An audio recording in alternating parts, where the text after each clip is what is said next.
Assalamu alaikum. We are going to study the chapter number 14 of your book Excel, which is reproductive health. Reproductive health means that कि आपकी जो mother है और baby है और as a whole आपकी जो रिप्रोडक्टिव हेल्थ है उसको मेंटेन किया जाए, उसको हम कहते हैं रिप्रोडक्टिव हेल्थ। इसकी डेफिनेशन क्या हो? This is your definition according to WHO and you have to learn it. और इसमें देखें यहाँ तक जो इसकी डेफिनेशन है वो हेल्थ की ही है। हेल्थ की आपको डेफिनेशन आनी चाहिए state of complete physical, mental and social wellbeing. ठीक है, इसको हम कहते हैं this is the health and not merely the absence of disease और इन्फॉर्मिटी। कि ये नहीं है कि पेशेंट को जो है वो डिज़ीज़ नहीं है, इट मीन्स कि वो बिल्कुल हेल्दी है। हेल्दी होना, हेल्थ क्या होती है कि वो फिज़िकली भी हेल्दी हो, मेंटली भी हेल्दी हो, सोशली भी हेल्दी हो। ठीक है, इसको हम हेल्थ कहते हैं। और आगे इसकी जो डेफिनेशन है, जो डिफरेंट पार्ट है इसका रिप्रोडक्टिव हेल्थ का, कि रिप्रोडक्टिव सिस्टम्स के रिलेटेड जितने भी फंक्शंस हैं, उनके प्रोसेसेस हैं, वो सब उसके बिल्कुल हेल्दी हों अलॉन्ग विद इट, तो उसको हम कहेंगे रिप्रोडक्टिव हेल्थ।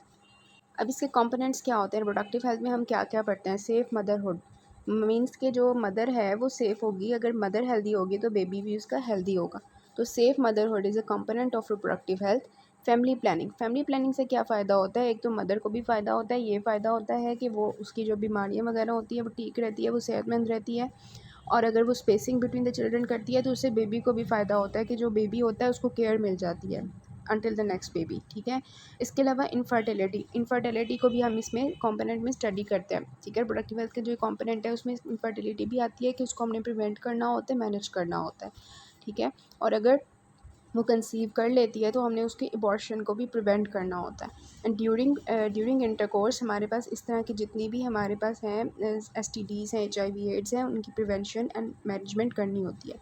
और जो बच्चा है उसका हम देखेंगे आगे के ग्रोथ चार्ट होता है, हम मॉनिटर करते हैं कि बच्चा जो बड़ा हो रहा है, ठीक है, उसकी ग्रोथ जो है वो प्रॉपर हो रही है, क्या वो सर्वाइव सही तरह कर रहा है, वो डेवलप सही तरह कर रहा है। तो ये इसके सारे कंपोनेंट्स हैं। आपकी बुक में एक और कंपोनेंट भी लिखा हुआ है कि मैलिग्नेंसीज और जितनी भी डिजीज़ एसोसिएटेड विद प्रेगनेंसी हैं उससे भी जो है मदर को जो है केयर मिले और जो न्यूबॉर्न है उसकी भी केयर हो। ठीक है, तो ये आपके पास कंपोनेंट्स हैं इसके। सेफ़ मदरहुड होना चाहिए और फैमिली प्लानिंग होनी चाहिए। अगर प्रेगनेंसी जो है वो इंटरकोर्स है तो इनसे प्रिवेंशन हो, और अगर नहीं हो रहा, इनफर्टिलिटी है, तो उसको प्रिवेंट एंड मैनेजमेंट किया जाए, और जो एबॉर्शन है उसको प्रिवेंट और मैनेज किया जाए, और जो है इन्फेंट सर्वाइवल रेट और बाकी जितनी भी मेलिग्नेंसीज हैं, रिप्रोडक्टिव ट्रैक की इन्फेक्शंस वगैरह, उनसे भी तहफ़्फ़ुज़ हो मदर का। ठीक हो गया।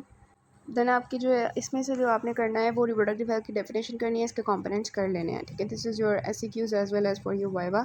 उसके बाद हमारे पास आता है मैटरनल मोर्टेलिटी एंड मॉर्बिडिटी। कि मॉर्बिडिटी क्या होती है? मॉर्बिडिटी होती है इलनेस। ठीक है, सबसे पहले हम बात करते हैं मॉर्बिडिटी की। मॉर्बिडिटी क्या होती है? इलनेस। की मदर जो है वो बीमार हो गई है। अब बीमार जो है वो प्रेगनेंसी के दौरान किसी भी वजह से हो सकती है। अब उसको हम दो में क्लासीफाई करते हैं, डायरेक्ट हो सकती है या इनडायरेक्ट मॉर्बिडिटी हो सकती है। डायरेक्ट होती है जो फीटस की वजह से होती है, कि फीटस की वजह से वो बीमार हो गई है। ठीक है, और जो इनडायरेक्ट बीमारी होती है, इनडायरेक्ट जो मॉर्बिडिटी होती है मैटरनल की, उसको हम कहते हैं कि वो इस वजह से हो गई कि दूसरी जो हमारी कॉजेज़ होती हैं, लाइक जो है उसके मतलब उसको कोई डायबिटीज़ या हाइपरटेंशन पहले से थी, उसकी वजह से, फीटस की वजह से ना हो, तो उसको हम इनडायरेक्ट कहते हैं। और साइकोलॉजिकल आपको पता है कि मदर जो है उनको फेस करनी पड़ती है, साइकोलॉजिकल इशू भी होता है। ठीक है, तो मतलब उसको बहुत से हम देखेंगे कि साइकोलॉजिकल स्ट्रेस रिलेटेड जो प्रेगनेंसी होती है उससे। इसके बाद हम बात करते हैं मैटरनल डेथ की। अब जो मैटरनल डेथ होती है ना, वो क्या होती है? ये आपका MCQ है, फॉर योर MCQs। ठीक है, मॉर्बिडिटी होती है ना, इलनेस, बीमार हो जाना। मैटरनल डेथ होता है मर जाना। अब ये मरना जो है वो क्या होता है कि मदर जो है प्रेगनेंसी के दौरान अगर उसकी डेथ हो जाती है तो उसको मैटरनल डेथ कहते हैं। ठीक है, और उसकी जो ड्यूरेशन है, दिस इज़ जो MCQ के 42 डेज़। ठीक है, 42 days of the termination of pregnancy अगर उसकी डेथ हो जाती है तो उसको मैटरनल डेथ कहते हैं। ठीक है, उसके बाद हमारे पास है कि irrespective of the duration and site of pregnancy, इसके इर्रेस्पेक्टिव होना चाहिए कि ड्यूरेशन कितनी है प्रेगनेंसी की, साइट क्या है, इस पे नहीं डिपेंड करना। ठीक है, और इसमें यह है कि ये एक्सीडेंटल भी नहीं है। मतलब ये कि देखें, अगर किसी, ये मदर है, इसको किसी ने आके गोली मार दी और वो मर गई है तो इसको हम मैटरनल डेथ नहीं कहेंगे। ठीक है, क्यों नहीं कहेंगे? क्योंकि उसकी प्रेगनेंसी की वजह से जो डेथ हुई ना हुई, वो तो किसी और एक्सीडेंट की वजह से हुई, इंसिडेंटल हो गई है, तो इसको हम मैटरनल डेथ में कंसिडर नहीं करते। ठीक है, सो आपका जो UQ आया हुआ है, that is the pregnant women while walking on the road gets hit by the car and dies on the spot. तो आप जो है उसको डेथ को इंक्लूड करोगे, मैटरनल मोर्टेलिटी में नहीं करोगे, क्योंकि वो इंसिडेंटल डेथ है, एक्सीडेंटल डेथ है, तो उसको आप मैटरनल डेथ नहीं कहोगे। ठीक हो गया। फिर आता है ये भी हमारे पास मैटरनल डेथ्स जो होती हैं ड्यूरिंग प्रेगनेंसी, जो डेथ हो जाती है मदर की, वो दो तरह की हो सकती है। डायरेक्ट हो सकती हैं या इनडायरेक्ट हो सकती हैं। डायरेक्ट क्या हो सकती हैं, जो फीटस की वजह से हो। इनडायरेक्ट होती हैं जो मैंने आपको बताया कि दूसरी जो चीज़ें होती हैं जो एसोसिएटेड डायबिटीज़ वगैरह होगी। तो डायरेक्ट हमारे पास जो डेथ्स होती हैं मदर की, देखें डायरेक्ट हमारे पास प्रेगनेंसी में जो डायरेक्ट डेथ होती है उसको हम कहते हैं। तो अब ये जो है वो किस तरह से हो सकती है, प्रेगनेंसी के दौरान हो सकती है, लेबर के दौरान हो सकती है, पोस्टपार्टम हो सकती है, ठीक है। तो इस तरह से अगर हमने उसको प्रॉपर ट्रीटमेंट नहीं किया, प्रॉपर हमने मदर के जो डील नहीं किया, तो उस वजह से भी होती है। तो इसको हम डायरेक्ट कहते हैं, ठीक है। अब आता है प्रेगनेंसी रिलेटेड डेथ, ठीक है। अब जो हमारी मैटरनल डेथ और प्रेगनेंसी रिलेटेड डेथ में क्या डिफरेंस होता है ये आपको आना चाहिए, ठीक है।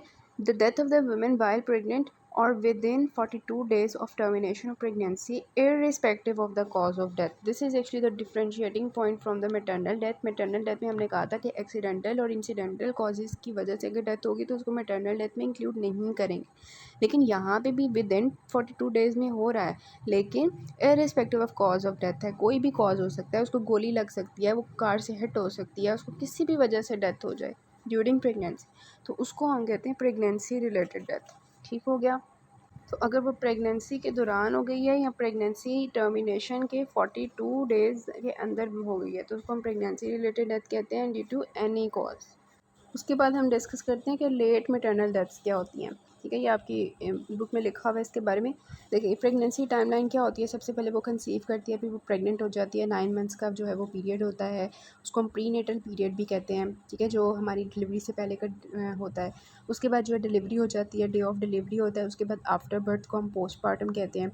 अब वो जो डेथ्स होती हैं उनको पोस्टपार्टम डेथ्स कहते हैं, वो हमारे पास 42 डेज़ के अंदर अंदर होती हैं, जिसमें हमने डिस्कस कर लिया वो मैटरनल हमारे पास हो सकती है यहाँ पे प्रेगनेंसी के अंदर अंदर, ठीक है। जो मैटरनल डेथ्स हैं वो हमारे पास प्रेगनेंसी और यहाँ तक होंगी, ठीक है, 42 डेज़ के अंदर अंदर ये मैटरनल डेथ्स होंगी और हमारी प्रेगनेंसी रिलेटेड डेथ्स हो सकती हैं। लेकिन इनमें डिफरेंस ये होता है, मैटरनल डेथ्स में हमारे पास एक्सीडेंटल कॉजेज़ नहीं आते और जो प्रेगनेंसी होती है उसमें एक्सीडेंटल कॉजेज़ आते हैं, ठीक हो गया।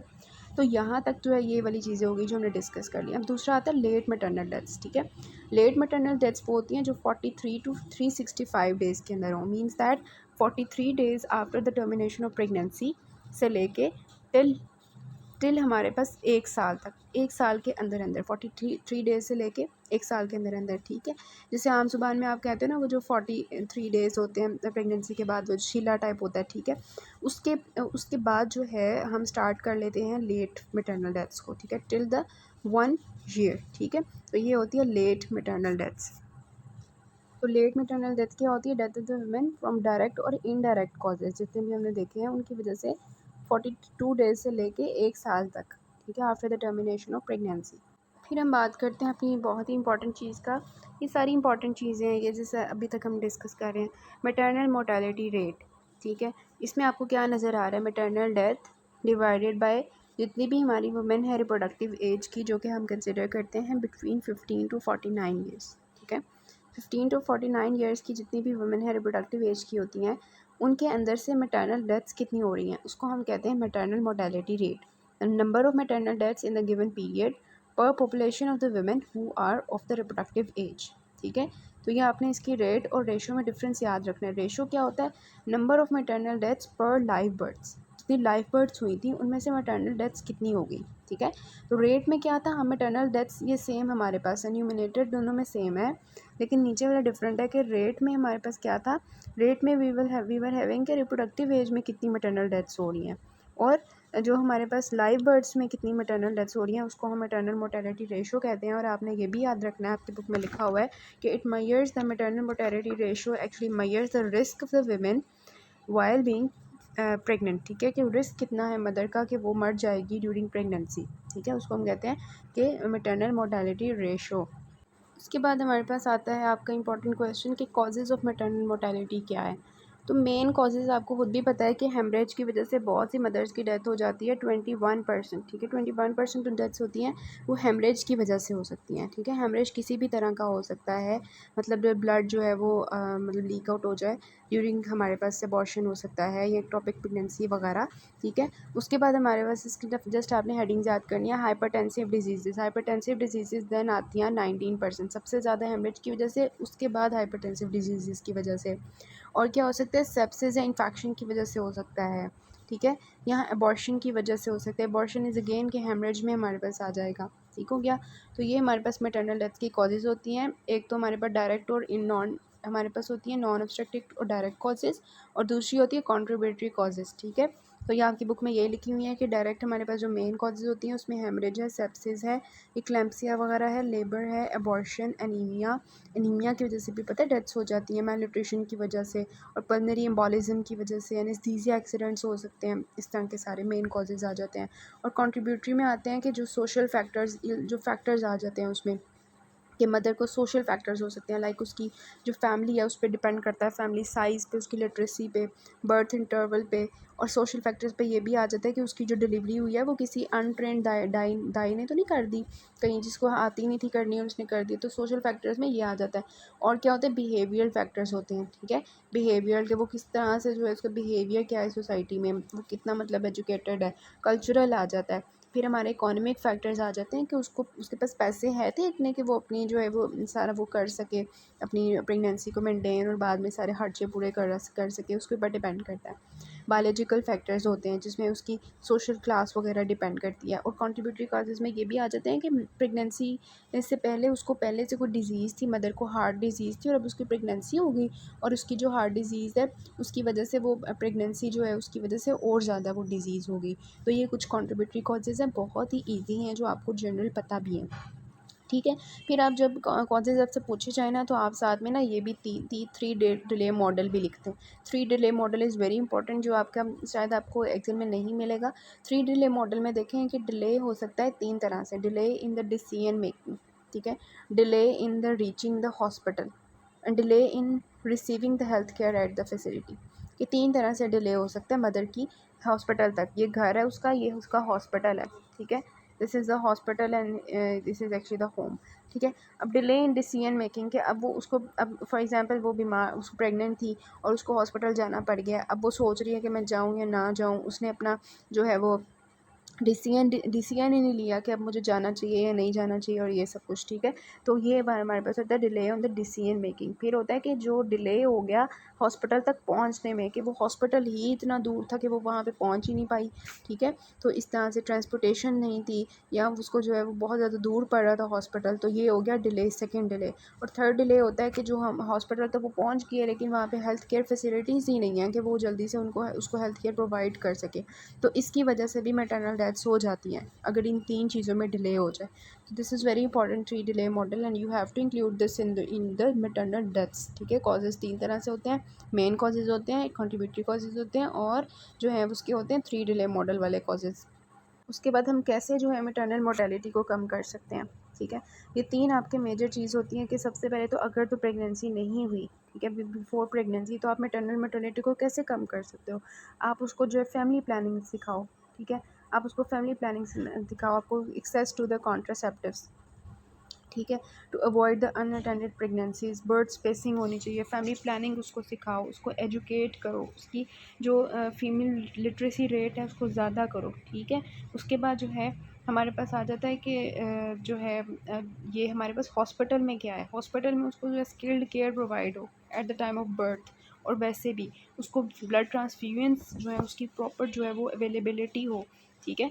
उसकी जो है हम ट्रेंड बर्थ अटेंडेंट से जो है उसकी डिलीवरी करवाएं, ना कि फ़जूल ऐसे कर दें। ट्रेनिंग ऑफ द दाइज़ करें, दाइयों की जो है वो ट्रेनिंग करें, और जो है हॉस्पिटल तक पहुंचने के लिए उसकी बेटर रोड्स हों, मतलब उसकी ट्रांसपोर्टेशन फैसिलिटीज़ अच्छी हों, उसको MCH services, mother child health care services proper मिलें, ठीक है। उसकी जो है मतलब प्रॉपर सब कुछ होना। और फिर हमारे पास ये वाली वही आ जाती है कि ये एम्बुलेंस लेके जा रही है और कि अगर इमरजेंसी केस हो गया तो ट्रांसपोर्टेशन फैसिलिटीज़ हो प्रॉपर। तो ये 3 की स्ट्रेटजीज़ होती हैं कि जो है फैमिली प्लानिंग, बर्थ स्पेसिंग हो गई, मदर एजुकेशन हो गई, लिटरेसी रेट इंप्रूव कर दिया, हेल्थ केयर फैसिलिटीज़ उसको हों, ट्रेनिंग ऑफ द दाइज वगैरह हों, उसकी न्यूट्रिशन वगैरह का ख्याल रखा जाए, और हॉस्पिटल के लिए उसकी ईज़ी एक्सेस हो, ठीक है। और जो है उसकी ट्रांसपोर्टेशन फैसिलिटीज़ वगैरह उसे मिलें। अगर ये सब कुछ उसे मिलता है तो मैटरनल मोर्टेलिटी रेट बहुत अच्छा हो जाता है। और कंट्रीब्यूटरी कॉजेज़ जितने भी हमने देखे हैं, सोशल फैक्टर्स वगैरह, उन सबको भी इम्प्रूव किया जाए। बाकी हम नेक्स्ट पार्ट से करते हैं।